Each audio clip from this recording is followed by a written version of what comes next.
Praise the Lord. जय मसीह की भाई और बहनों, आइए हम लोग वचन में जाएंगे। हम देखेंगे आज मत्ती का पुस्तक अध्याय 10 का 16 से आगे देखते जाएंगे।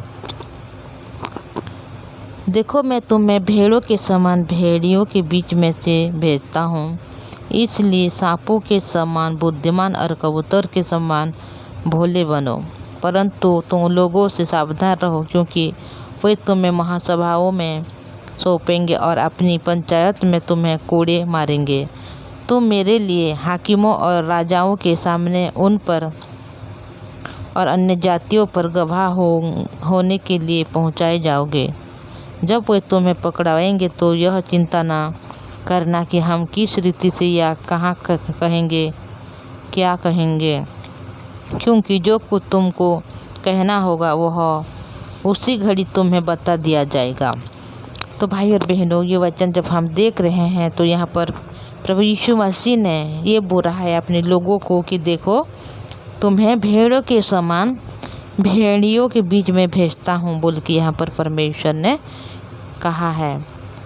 तो बहुत सारे दुनिया में लोग हैं प्रभु को नहीं जानने वाले, और जो परमेश्वर को जानता है वो परमेश्वर के वचन को लेकर अगर सुसमाचार का प्रचार कर रहा है, यीशु का प्रचार कर रहा है, तो बहुत ऐसे लोग हैं इस दुनिया में कि यीशु के नाम को सुनने से उन लोग बहुत ज़्यादा घृणा करते हैं, तुच्छ समझते हैं। इनके बारे में यहाँ पर लिखा गया है कि जब यीशु ने हम लोगों को ये प्रचार करने के लिए भेज रहा है तो भेड़ों के समान भेड़ रहे, भेड़ियों के बीच में बोल के यहाँ पर लिखा गया है। इसलिए सांपों के समान बुद्धिमान और कबूतर के समान भोले बनो। तो भाई और बहनों, जब हम जा रहे हैं यीशु के वचन को लेकर उस जगह में जो सुसमाचार को हम सुना रहे हैं, तो उस समय हमें क्या होना चाहिए? बुद्धिमान की तरह होना चाहिए। सांप जिस प्रकार बुद्धिमान जीव प्राणी है उसी प्रकार बुद्धिमान होना चाहिए और कबूतरों के समान भोले बनना चाहिए।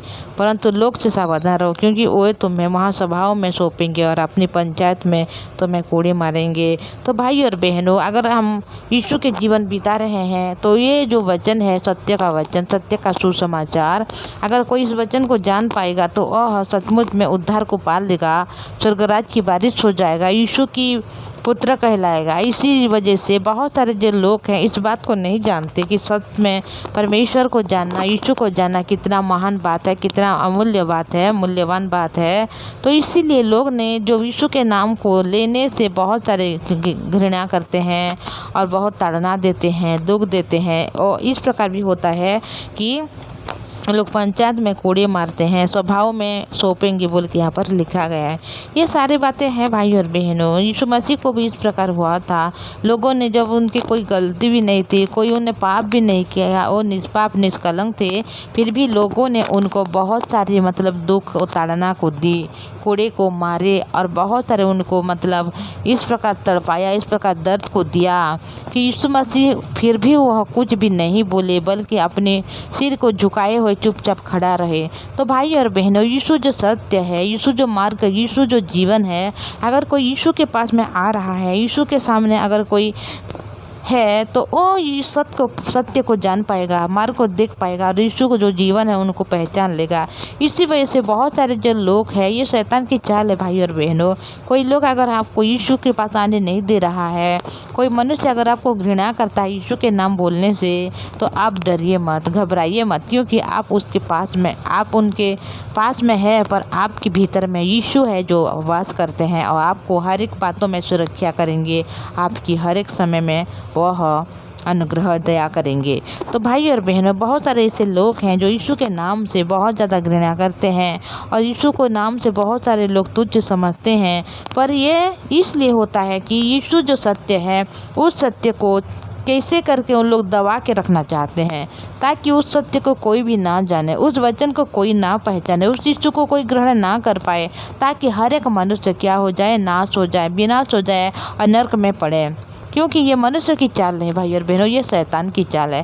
शैतान ने इस प्रकार मनुष्य के हृदय में बनाया है, इस प्रकार उनको पकड़ा है कि मनुष्य अपने मतलब सोच अपने समझ से बाहर है। मनुष्य वो शैतान की जो सोच है, शैतान की जो समझ है, शैतान की जो चिंता, उस चिंता में उन लोग पकड़ाए गए हैं, जिस वजह से वो अपने बारे में कुछ नहीं बोलता, बल्कि शैतान उनके हाथ में जिस प्रकार बातें बोलता है उसी प्रकार वह मनुष्य बोलता है। तो इसीलिए इस प्रकार यहाँ पर कहा गया है कि तुम लोगों को हाकिमों राजाओं के सामने पर और अन्य जातियों को मतलब कि सामने पंचायतों में तुम्हें कोड़े मारेंगे और तुम्हारे लिए हाकिमों और राजाओं को सामने पर और अन्य जाति पर गवाह होने के लिए पहुंचाए जाएंगे।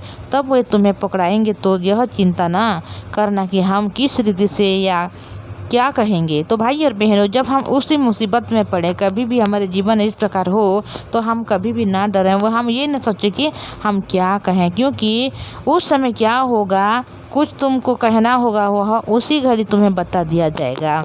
क्योंकि ये वचन कोई मनुष्य नहीं फैलाता, ये सुसमाचार कोई मनुष्य की बोलने की बात नहीं है। ये जो वचन है, ये जो सुसमाचार है, स्वयं परमेश्वर है जो हम मनुष्य के हृदय में आते हुए वो अपने बातों को लोगों के पास में लेके सुनाते हैं।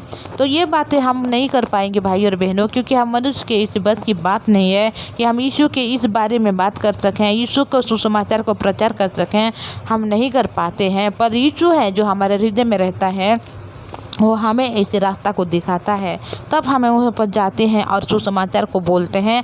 और यीशु है जो हमारे हृदय में रहते हुए, हमारे मन में होते हुए, ये जो साउंड है, ये जो आवाज़ है, वो तो केवल हमारी है, पर अंदर में जो भी निकलता है वो क्या है, यीशु की है। हम जो सोचते हैं, जो बोलते हैं, वो यीशु की वाड़ है भाई और बहनों, हमारी वाड़ नहीं है, सिर्फ केवल हमारी ये आवाज़ है। तो भाई और बहनों, आपको परमेश्वर ने चुना, आपको दया किया, आपको अनुग्रह किया, आपको चाहे जो कोई भी समस्या आए, कोई भी ताड़ना आए, कोई भी दुख आए, तो आप चिंता ना करिएगा, क्योंकि उसी समय परमेश्वर ने आपके मुंह से होकर इस प्रकार बातें करेंगे कि आपको कोई भी कुछ नहीं कर पाएगा। क्योंकि आने वाले तुम नहीं, क्योंकि बोलने वाले तुम नहीं हो, परंतु तुम्हारे पिता का आत्मा तुम में बोलता है। देखिए यहाँ पर कितना मूल्यवान वचन यहाँ पर लिखा गया है कि क्योंकि बोलने वाले तुम नहीं, परंतु तुम्हारे पिता का आत्मा जो तुम में बोलता है। तो भाइयों और बहनों, हम कुछ बोलने के लिए चिंता न करें। हो सकता है हम लोगों के सामने अगर किसी एक दिन ऐसा होता है कि हम कभी किसी को प्रचार भी नहीं किए हैं, सुसमाचार भी नहीं सुनाए हैं, और ऐसे समय में आता है कि लोग हमें बहुत ज़्यादा भीड़ के सम्मुख में हमें खड़े कर देते हैं, जो स्टेज के ऊपर में हमें खड़े किया जाता है, तो उसी समय इस वचन को आप स्मरण कीजिए भाई और बहनों, जो मत्ती रचित सुसमाचार अध्याय 10 का 20 में लिखा गया है कि क्योंकि बोलने वाला तुम नहीं हो, परंतु तुम्हारा पिता का आत्मा जो तुम में बोलता है। अगर हम इस वचन को अपने हृदय में रखेंगे कि बोलने वाला तो हम नहीं है, हमारे पिता का आत्मा जो हमारे हृदय में बोलेगा, अगर इस प्रकार हम सोचेंगे तो हमें कभी भी भय नहीं लगेगी, कभी भी हम किसी को नहीं डरेंगे, कभी भी हम लोगों को किसी के सामने में घबराने का ज़रूरत नहीं पड़ेगा। तो भाई और बहनों, जब आप प्रचार करते हो, परमेश्वर के सुसमाचार सुनाते हो, लोग तो ऐसे हैं कि सत्य को छुपाने के लिए, दबाने के लिए, उस मार्ग को सारे लोग लुचाने के लिए उन लोग चेष्टा करेंगे, बहुत ज़्यादा कोशिश भी करेंगे भाई और बहनों। पर आप चिंता ना कीजिएगा, क्योंकि बोलने वाला तुम नहीं हो, तुम्हारे पिता का आत्मा जो तुम में बोलता है बोल के लिखा गया है। और जब हम बोलेंगे तो हम नहीं बोलेंगे, हमारे पिता का जो आत्मा हमारे भीतर में है वो खुद बोलेंगे। ऐसा होता है भाई और बहनों, जब हम परिवार में कोई यीशु को नहीं जानता है, कोई उद्धार को नहीं पाता होगा, तो उसी समय अगर कोई एक मनुष्य जैसे उद्धार को पा लिया, तो वह यीशु के सुसमाचार को जो प्रचार कर रहा था, तो उसी समय उनके परिवार के सदस्य लोग उनको विरोध करते हैं। उनके माँ पापा, भाई बहन, उनके अगर पति है, उनके बच्चे, हर एक लोग इस बात को विरोध करते हैं, उसको ग्रहण नहीं कर पाते कि यीशु ने हम इतना अनुग्रह दया करके वह स्वर्ग राज्य में हमें प्रवेश कराया, यीशु ने अपने लहू के द्वारा हर एक मनुष्य के सिद्ध और पवित्र किया। इस बात को कोई नहीं मतलब ग्रहण नहीं कर पाते भाई और बहनों, क्योंकि उन लोग वचन को नहीं देखते, बल्कि अपनी सोच, अपनी चिंता को देखते हुए उन लोग हर एक मनुष्य जो विरोध करता है। और ऐसा होता है कि उस मनुष्य को जो उद्धार पाया हो, उसको घर से निकाल भी देते हैं, गांव से निकाल भी देते हैं। पर भाई और बहनों, इस बातों के लिए कभी भी आप ना डरिए, ना घबराइए, क्योंकि यीशु जो आपके साथ है, यीशु ने जब आपको चुना है तो आपको कोई भी कुछ नहीं कर पाएगा। यीशु है जो सर्वशक्तिमान परमेश्वर आपको चुना है, आपके रास्ते में यीशु ने हर एक बातों में आपको बताने वाला परमेश्वर है। अगर आपके घर में इस प्रकार है तो आप केवल प्रार्थना कीजिए और कोई भी आपको कुछ नहीं कर पाएगा भाई और बहनों, क्योंकि ये सुसमाचार आपके लिए नहीं है।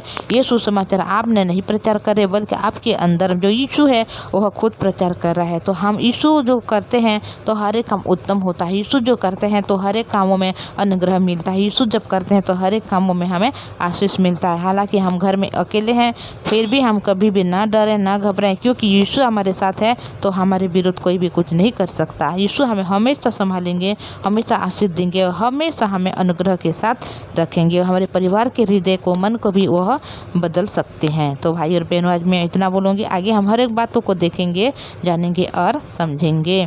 तो भाई और बहनों, मैं आपको एक रिक्वेस्ट करना चाहूँगी, अगर आप इस चैनल में नए में आए हैं तो इस चैनल को सब्सक्राइब कीजिए, लाइक और शेयर कीजिएगा। तो इतना बोलूँगी भाई और बहनों। आइए हम लोग प्रार्थना करेंगे। प्रार्थना में जाएंगे। धन्यवाद पवित्र परमेश्वर पिता, धन्यवाद यीशु जी, आपने संभाला, अनुग्रह दिया प्रभु। हाँ पिता परमेश्वर, आपकी सुसमाचार को प्रचार करने के लिए हमें डर लगता है प्रभु जी, पर आप हो प्रभु कि आप हमारे हृदय में रहते हुए हर एक बातों को आप खुद बोलने वाले परमेश्वर है पिता। इस बात को आपने हमें बताया है, इसीलिए धन्यवाद करते हैं प्रभु जी। हमारे भाई बहन के हृदय में अगर कोई डर है पिता परमेश्वर, जो वचन सुनाने के लिए, वचन बोलने में पिता, तो आप उनके मदद सहायता है कि जिस वचन के द्वारा इनको हिम्मत दीजिए, ताकत दीजिए प्रभु जी, ताकि उन लोग कभी ना डरे, बल्कि डर के साथ आगे बढ़ते हुए आपके सुसमाचार को प्रचार करने में आगे बढ़ने वाले बने प्रभु। उनके सारे परिवार सदस्य को आशीष अनुग्रह दया दीजिए प्रभु। उनको पिता परमेश्वर आप संभाल लीजिएगा प्रभु जी। उनके दुख में, पीड़ा में, समस्या में पिता आप उनको सहायता कीजिए प्रभु जी। उनको हर एक कामों में आप सफल कीजिए। उनके हर पिता परमेश्वर जरूरत को आप पूरा कीजिए प्रभु जी। वो वचन सुनने के लिए उनके हृदय मन को तैयार कीजिए। इनके सारे परिवार के सदस्यों को पिता आपने आशीष किया प्रभु। इन भाई को आपने चुना, इस बहन को चुना और इनके द्वारा इनके सारे परिवार को चुना, ताकि उन सारे को आप पिता स्वर्ग राज्य की बारिश बनाने चाहते हो और बारिश बना चुके हो प्रभु जी। इसीलिए धन्यवाद करते हो प्रभु। आपने हमारी प्रार्थना सुना, उत्तर दिया। धन्यवाद यीशु के नाम से मांगते हैं, आमीन। Praise the Lord. Thank you.